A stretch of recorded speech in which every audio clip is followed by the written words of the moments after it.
The Jewish people of Poland knew it was only a matter of time before they would be captured and either killed or sent to camps.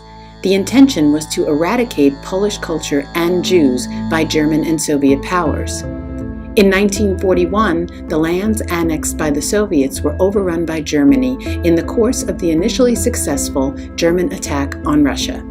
The only hope the Jewish Poles had for survival was to hide and keep moving, even if it meant walking all the way to Siberia.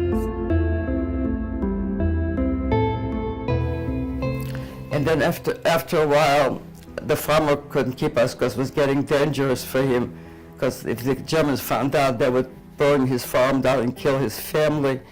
So he told us to go. So there was a farm right near the woods. So we ended up in the woods, all of my aunt and uncle, cousin, and my dad and I. And my father had two partners. They were with us for a while. And the woods, I don't know if you heard the story with the Belskin brothers. Well, we didn't have the Belskin brothers taking care of us. We were the wandering Jews on our own. So we used to knock on doors and beg for a piece of bread. And some farmers would give us, and some would call the Germans, or they would threaten us, they'll call the Germans. So then when the Germans would come start shooting us, everybody would run different directions, and we got separated. That's how we got separated. My father's partners and my aunt and uncle, we didn't know if they were alive or dead. They didn't know if we were alive and dead till after the war, because we all went different directions. And then we came across the Russian partisans, and those were the soldiers from the Russian army what happened, the Russian army, the soldiers surrendered to the Germans, but the Germans didn't treat them right. So they decided they're better off fighting the Germans and dying fighting than dying just like that. So they became partisans. They had ammunition, guns, rifles, and they helped us get food, because if you go with a rifle or a gun to a house, you get something to eat. So that's how they helped us for a short time. And we're just wondering, then somehow news came around that we should go to Russia, cross the Russian-German front, and that was 1942-43. So the partisans, they were going, and they didn't want to take us because I was a kid and afraid. So they told my father that he should leave me behind with some farmers, and he said, no, she has to survive. I'm not.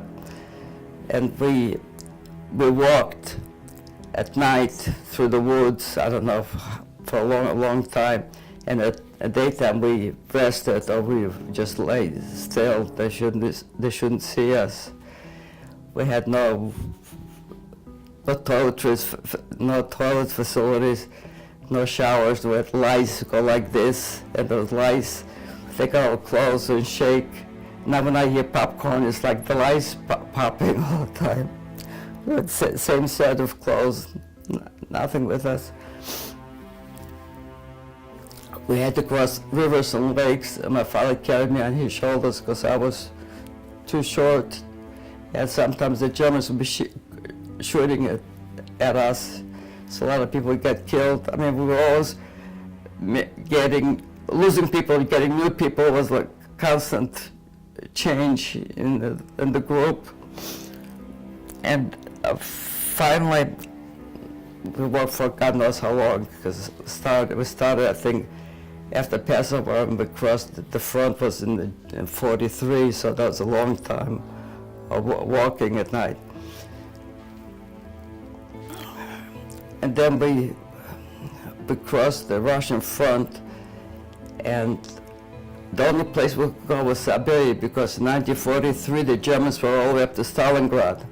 So we wanted, get my father, I had no idea what I wanted. So I told him to go to Siberia, it's safer there. So we were jumping, we had no money for tickets with us, so we're jumping on the freight cars, and we go to this, from station to station. We would jump off, we could go steal some food somehow, and it was a miserable journey. And finally, we jumped trains. You don't jump this way, you jump the way the train goes, because if you jump the other way, you get your legs cut off. That's the education we had. Now, whenever I see a freight car, I see myself being. And we had no bathroom facilities, so we were always wet and dirty, and it was awful.